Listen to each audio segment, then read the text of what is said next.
placer estar acá, para mí es como una casa, habiendo sido parte del Parque Innovación en sus inicios y habiendo hecho nuestro primer evento de ecosistema en salud acá en este mismo espacio. Me encanta volver a estar acá y con este panel hermoso con el que vamos a dialogar un ratito. Estamos hablando de la era del dato, estamos hablando un poco de transformación digital. Creo que se viene hablando de esto hace mucho tiempo y se habló mucho de esto.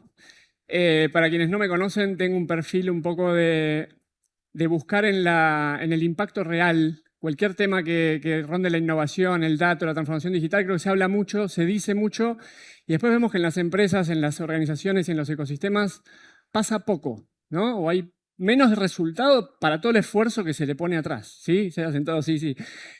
Y sí, es verdad. Entonces, un poco el objetivo de este espacio es tratar de reflexionar hacia ahí. Se los comenté esto el otro día. Voy a ir a ese lugar, ¿sí? Me gusta no quedarnos en una charla inspiracional y que suene bien, sino realmente encontrar dónde nos duele esto de la transformación digital, dónde aprendimos algo distinto con esto de la transformación digital y cómo estamos realmente tratando de que algo de todo esto que está pasando y que nos está revolucionando a todos, en lo profesional, en lo personal, en nuestros ecosistemas, etcétera, ver realmente qué podemos hacer distinto que genere realmente valor. No es cambiar por cambiar, sino generar valor. Que estemos acá es un montón y genera valor.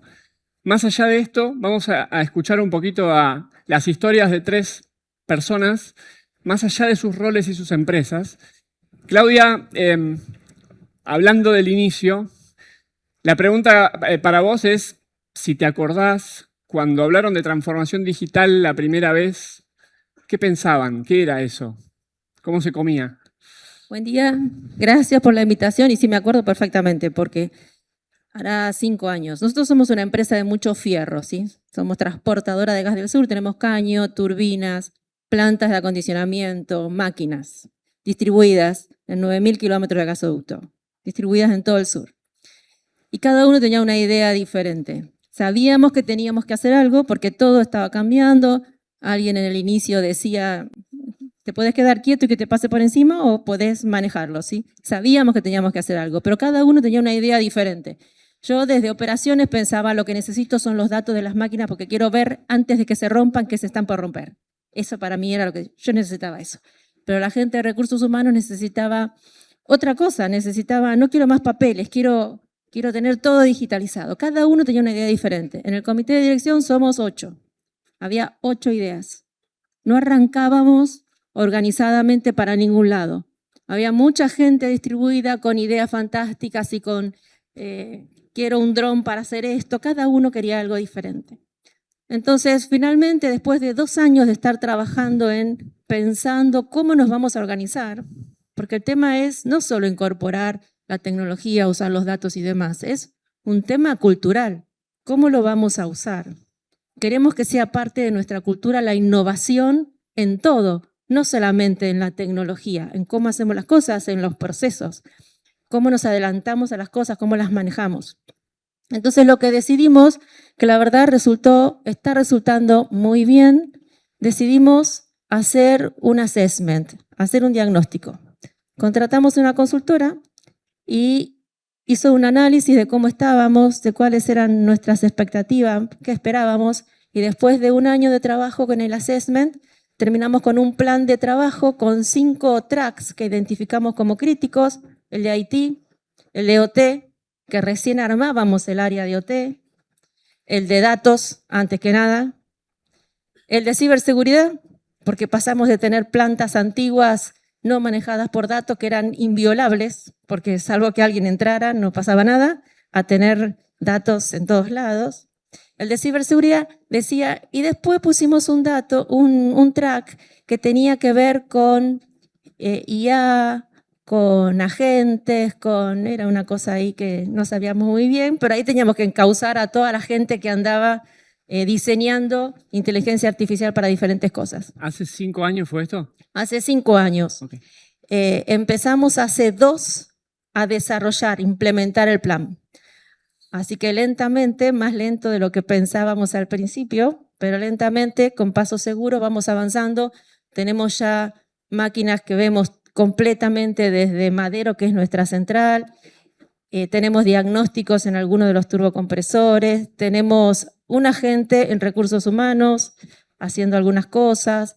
Tenemos una ciberseguridad que antes no teníamos, que ya no nos deja ni mandar un mail, la verdad, hay que encontrar un punto en el que se pueda manejar, pero ahí estamos, lentamente avanzando, todos juntos, que es lo más importante. Me quedo con eso de proceso, confiar en el proceso. 5 años atrás hablaban de IA, de que tardaron 1 año en hacer un plan de 5 ejes, ¿no? Lo traemos acá en la agilidad y nos dicen, ¿cómo 1 año para un plan? Bueno, 1 año para un plan y ponerse de acuerdo. Y la transformación cultural para ustedes no fue un tema de tecnología, fue un tema de cultura. Nos quedamos con eso.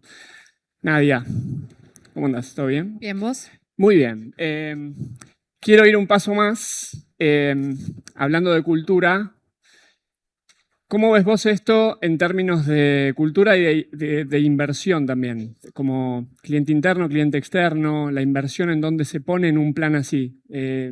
¿Te va la pregunta por ahí? Sí, perfecto. Bueno, buenos días para todos. Un placer estar acá. Mira, la realidad es que nosotros como Philip Morris también tomamos la decisión de empezar a cambiar hace un tiempo atrás, pero no se hacía tan tangible, ¿sí? O sea, como que el cambio quedaba un poco más lejano. ¿Cuánto tiempo atrás se sería eso? A ver, el cambio como industria empezó hace más de 10 años, con la transformación primero de nuestro producto, ¿sí? A un producto libre de humo, mejores alternativas para los fumadores. Ahora, la transformación más digital debe haber surgido hace 5 o 6 años, pero la democratización de esa transformación arrancó el año pasado. Esa es la realidad. O sea, cuando empieza a llegar a todos los niveles de la organización, cuando vos pretendés que esa agilidad empiece a permear en la organización y todas las personas que forman parte puedan tener acceso a este tipo de información. Entonces, yendo un poco a las inversiones, lo que nosotros vemos es que hoy datos tiene la gran mayoría. Ya no es una ventaja competitiva. Lo importante es cómo hacemos para todo aquello que nosotros invertimos sea una inversión que tenga el mejor retorno posible. Y en eso, ahí sí nos enfocamos y nos permite tener mucha más agilidad y mucha más aceleración de segmentación de canales, segmentación de consumidores. Hoy nosotros nos transformamos en una compañía que antes era B2B a una compañía que es B2C. Y el consumidor espera de nosotros, independientemente de la industria en la que estemos. A mí mi consumidor no me compara con mi competencia en la industria tabacalera. A mí mi competidor me compara con la experiencia de consumo que tienen distintas industrias. Hoy la realidad es que vos podés tomar una decisión de hacer inversiones comerciales basadas en el retorno. Un dato se transforma en un insight se transforma en una decisión y eso en el impacto del negocio. Pero no es fácil. La teoría suena bárbaro. La teoría suena espectacular. Lo más difícil no es tener ese dato, hoy ese dato está. Lo más difícil no es generar ese insight, porque forma parte de 3 o 4 personas que se dedican a analizarlo. Lo más difícil es transformar eso en una decisión rápidamente, porque la velocidad es lo que te da la diferencia, y que esa decisión después se transforme en una acción que va a dar impacto. Y eso ahí cuando vos empezás a amplificar y la gente que tenés que introducir en este cambio cultural cada vez más, ahí empiezan los problemas organizacionales de cambio de cultura, como en todos los cambios que nosotros hemos querido hacer en el pasado. Un representante comercial te dice, ¿por qué tengo que invertir acá y no acá si yo venía invirtiendo acá? Bueno, porque el retorno ahí no es tan grande como el retorno acá, pero yo a ese kiosquero no lo conozco. Bueno, lo tenés que conocer, desarrollar el vínculo. ¿Hay roces, fricciones de lo que estás diciendo en inversiones y en cultura respecto a distintos usuarios en la cadena de valor? 100%. El primer roce es interno. La organización se tiene que acostumbrar a decidir de una manera diferente y a invertir de una manera diferente, pero el segundo gran roce es externo. Nuestros distribuidores tienen que trabajar distinto, nuestros clientes tienen que trabajar distinto y tenemos que aprender a leer a un consumidor que antes no tenía tanta relevancia directa para nosotros como distribución y ventas. Muy cortita. ¿Sentís que están tomando decisiones realmente con una cabeza diferente o tienen un montón de data que antes no tenían, pero están tomando con el mismo racional de antes? Creo que estamos empezando a tomar decisiones con un racional distinto y ese cambio empieza a suceder cuando empezás a ver el impacto real. Cuando vos lográs concretar y mostrarle a la organización que esa decisión tuvo un 12% de incremento de ventas en ese punto de venta, más que si hubiésemos seguido haciendo lo mismo, empiezan a confiar porque están sus resultados detrás. Confían y cambian. Me queda una pregunta al aire para todos y es, ¿qué pasa cuando tenemos que tomar una decisión sobre un impacto positivo que todavía no vemos? Y ahí voy a Diego, conociendo bastante del entorno de la salud, y en salud nos pasa de que, por un lado, hay un montón de actores Y hay un montón de casuística, real world evidence, que demuestran que ciertos caminos son mejores que otros, pero el día a día lo come al sistema hoy, ¿no? Es como, hoy tengo que cubrir lo que es hoy, no me hables de 5 años, menos internaciones, menos camas, menos eventos, porque es hoy. ¿Cómo ves esto en la salud, en donde, más allá de que hay mucha data, el usuario, llamémoslo paciente, cada vez que toca un punto del sistema se encuentra con un dato distinto? ¿Cómo lo ves eso desde la industria? Bueno, buenos días primero, muchas gracias por la invitación. En salud, cuando hablamos de transformación digital y para ir respondiendo la pregunta, incluye obviamente muchos stakeholders, ¿sí? Stakeholders dentro de la propia organización, pero también stakeholders fuera de la organización. Nosotros lo que vemos es un sistema de salud altamente fragmentado, eso es una realidad, pero eso se traslada a todos los procesos o todas las transformaciones que queremos hacer. Para ponerle 2 puntos a fragmentado, ¿cuántos financiadores hay en la Argentina? Depende de qué subsistema y demás. 4.000, más o menos. Sí, 4.000 a nivel Eso es fragmentado. global. Sí. Y esto quiere decir 4.000 organizaciones, ¿sí?, que toman decisiones en salud. Pero hay algo que me gustó dentro de lo que dijo, o me resonó dentro de lo que dijo Claudia y también Nadia, y es la resistencia al cambio, ¿no? La gestión del cambio. Y este es el real problema. Creo que cuando hablamos de transformación digital en salud, empezamos por el final, ¿sí?, que es la tecnología, que es como lo más fácil. Y hoy estamos hablando de IA, aplicar inteligencia artificial, y eso es como que es algo que brilla, ¿no? Es como fácil abordar alguna solución usando un modelo de lenguaje. Es como obvio, lo vamos a hacer, pero no estamos yendo al principio, es para qué estamos innovando. Y eso lo que genera es mayor fragmentación en el sistema. Hay después de la pandemia, ¿no?, algo que quedó dentro de lo que es un proceso de transformación, que es la receta electrónica, que es fantástico, ¿no? Antes estábamos en papel, hoy está digitalizado el sistema. ¿Saben cuántos recetarios electrónicos tenemos? Alrededor de 400.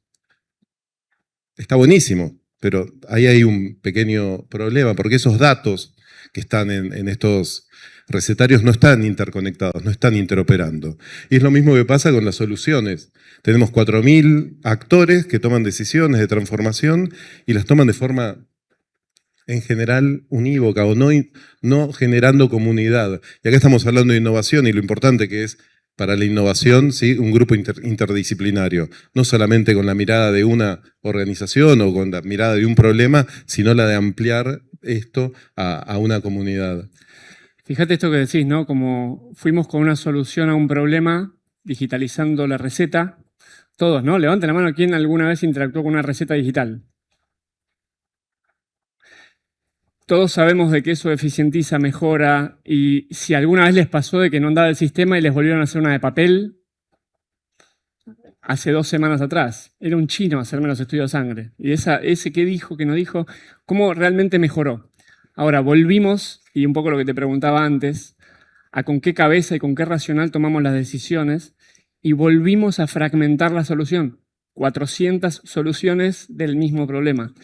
Y acá creo que está el tema de cultura que hablamos los tres, ¿no? De, más allá de que tenemos la data, de que nos pusimos de acuerdo, de que hicimos un proceso, de que establecimos los 5 ejes, de que trabajamos en la cultura y demás, y que estamos tratando de ver cómo interoperar, tal vez volvemos a tomar decisiones con un racional de antes, llamémoslo, ¿no? Parece arcaico, pero es un poco así, y volvemos a, no quiero usar una mala palabra, ¿no?, pero volvemos a equivocarnos, ¿no? ¿Cómo se les ocurre, y va para los tres, cómo se les ocurre que podemos realmente como líderes ayudar a nuestros equipos, a nuestros entornos, a nuestros ecosistemas, a empezar a pensar y a ver distinto, incluso a veces no teniendo el impacto delante como para decir, che, esto es lo que conviene, a veces no lo tenemos claro. Y creo que cada vez pasa más y con la IA no tenemos clara la solución o por dónde va. ¿Cómo ayudas al equipo para que eso, para los próximos, no sé, 1 año, 2 años? Yo creo que esto que logramos hacer, al menos nosotros, no necesitamos, no somos una empresa de consumo masivo, ¿sí? Es una cosa un poco diferente a lo que están contando Diego y Nadia. Pero nosotros lo que intentamos hacer primero es tener este plan claro, que llevó tanto tiempo, pero lo tenemos claro. Recomiendo tener paciencia, porque las cosas no pasan de un día para el otro, porque justamente es un tema cultural. Puedo traer los datos y los tengo, pero yo voy al despacho de gas, no importa, y sigo viendo los mismos datos que veía antes. Muchachos, yo quiero ver una curva de tendencia ahora, no quiero. Y eso, no quiero ver un dato, quiero ver el análisis del dato. Y eso es un tema nuestro, es de las cabezas. Así que hay que ir implementando las prácticas de a poco, estamos implementando agilidad, compartiendo los datos, conversando, comunicando mucho, poniéndolo concretamente a la innovación, al trabajo colaborativo, dentro de los ejes de la cultura, dicho con todas las letras, ¿sí? Teniendo, cada vez que tenemos un éxito, comunicándolo.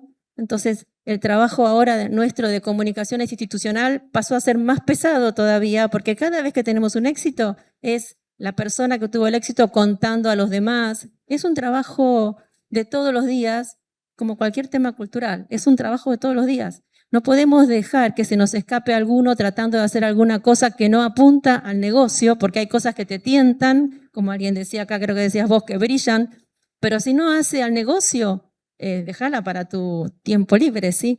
Entonces tenemos que organizarnos de vuelta, ir organizadamente. A alguno se le ocurre pedir una capacitación de agilidad, no, vení al área de agilidad nuestra para que todo vaya organizadamente. Paciencia, organización, hablar y mostrar los pequeños éxitos que vas teniendo en cada uno de los lugares. Nadia, ¿cómo lo ves? Yo me quedé pensando en tu pregunta, aproveché los minutos, ¿no? A decir, ¿cómo confiar en algo que no tengo resultados? No. Y creo que no me quiero poner mística. Y llevar al equipo hacia lugares donde decís, confíen en mí, confíen en el proceso. Creo que lo primero que tiene que suceder es que uno dé un acto de fe, ¿no? O sea, realmente creer que esto puede pasar, realmente creer que esto nos va a ayudar. También mirando un poco qué pasa si no, ¿no? O sea, esto está disponible para todo el mundo. Si yo no lo adopto, si yo no hago que esto forme parte de mi cultura diaria, voy a tardar mucho más, no voy a tener velocidad de reacción, tengo mucho más para perder no haciendo que haciendo. Y creo que eso tiene que ver con este acto de fe, ¿no? De decir, che, está disponible para todos. Si alguno es más rápido que yo, si alguno hace un cambio cultural más rápido que yo, me va a ganar una ventaja competitiva que después la voy a tener que seguir corriendo de atrás. Entonces, lo primero es confiar. Y los resultados acá no son tan lentos. Uno no puede esperar el resultado final de lo que ve en la película. Tiene que empezar a celebrar esos pequeños pasos que se van dando, como decía ella, comunicando, compartiendo, y de esa manera va subiendo más gente al barco. La realidad es que si cuando nosotros estamos haciendo algo, le damos un espacio a una persona que logró hacer un cambio en un proceso rutinario que se basaba en datos, que tenía impacto para el negocio y que ahora, en lugar de tardar una semana, lo resuelve en media hora. Fantástico, tenemos 5 días, 4 días y medio para pensar en otra cosa. Pensé que ibas así para darle más tareas. No. Para pensar en otra cosa, porque yo no coincido en que la inteligencia artificial va a reemplazar a las personas, pero sí estoy convencida de que va a modificar completamente los roles que nosotros ocupamos en las organizaciones. Ni hablar. Diego, ¿cómo lo ves? Como decía, empezábamos por el final, ¿no? Empezamos hablando de tecnología. Para mí hay que volver al principio y es para quién estamos innovando.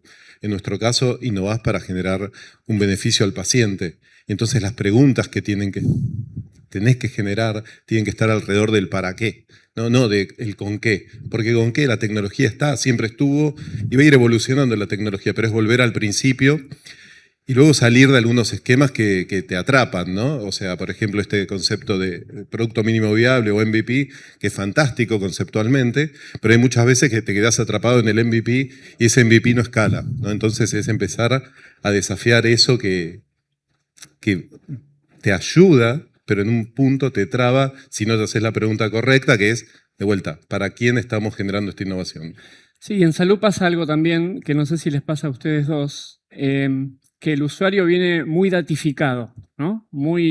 Con mucha información de su salud, de sus hábitos de vida saludable, de sus estadísticas de pasos y dietas y no sé qué, y llega al consultorio casi sabiendo más o creyendo que sabe más que el interlocutor profesional que tiene adelante. No sé en la cadena de valor de ustedes de vuelta, pero ahí hay algo... Ahí creo que la oportunidad, o por lo menos lo que estamos trabajando nosotros, es la alfabetización digital y es realmente enseñarle, colaborar, en este caso con el sistema de salud, para que nos enseñe a nosotros como pacientes o futuros pacientes cómo utilizar esta tecnología y que hay que ir con un médico siempre.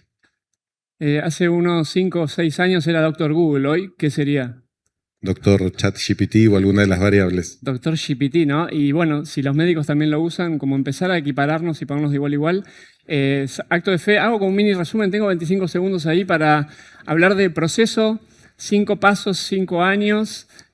Hablaste vos de convencer, de mostrar el valor antes de que exista. Hablamos de tratar de interconectar actores en distintos lugares en una cadena de valor súper fragmentada y cuando generamos una solución no volver a hacer otra vez la misma, ¿no? El mismo recorrido. Es difícil romper hábitos, nos cuesta en nuestras vidas personales, ni que hablar en los negocios, ni que hablar en las corporaciones. Estoy en timeout, yo podría estar acá un rato, pero no sé si tenemos un QR para consultas. ¿Sí? En el dorso, recuerden, de sus credenciales tienen un código QR donde pueden hacer preguntas para el panel. No sé cómo quedó eso, si tienen algo para consultar.